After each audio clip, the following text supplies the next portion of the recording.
Photo जर बघितला, इतके केस आहेत, कान नाही दिसू द्यायचे. किंवा आज ज्या पोरी प्लाझो घालतात ना, तशा बेल बॉटमच्या पॅन्टी आम्ही घालायचो. अमिताभचा सिकंदर, मुकद्दर का सिकंदर जर पिक्चर बघितला, किंवा अमिताभच्या अनेक पिक्चर, ती अमिताभची स्टाईल म्हणून आम्ही पण वापरायचो. मग आज पोरांनी त्या नॅनो पॅन्ट घातल्या म्हणून माझं दुखायचं काय कारण आहे? पण आम्ही आजच्या पिढीला आमच्या काळी कसं भारी होतं आणि आजचं कसं वाईट आहे, ह्याच्यातच सगळी पिढी बरबाद होती.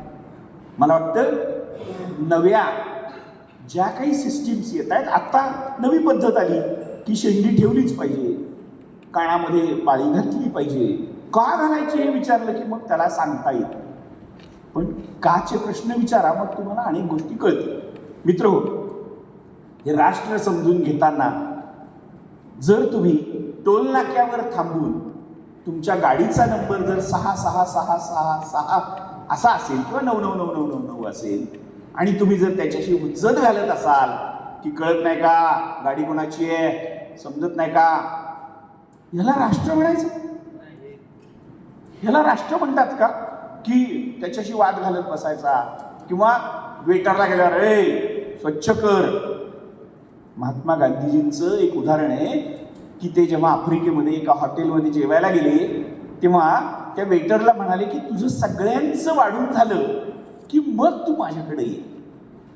तो वेटर ढसाढसा रडला की तुम्ही पहिले आहात की जे मला ह्युमॅनिटियन ग्राउंडवर बोलताय, म्हणजे माणुसकीच्या भावनेने तुम्ही माझ्याशी बोलताय. काय हरकत आहे बोलायला, पण आपण किती हाडतूड करतो माणसांना. ते जर नाही केलं तर हे राष्ट्र कुठल्या कुठं जाऊ शकतं. आणि म्हणून राष्ट्रीयत्वाची जी भावना आहे ती भावना आपण नीट समजून घेतली पाहिजे. राष्ट्र सेवा योजना सेवा.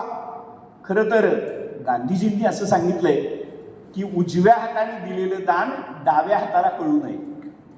पण आपण कोविड काळात काय काय बघितलं. एक केळ 12 जण एका पेशंटला देतानाचा फोटो वर्तमानपत्रात छापून आला. एक केळ बरं का.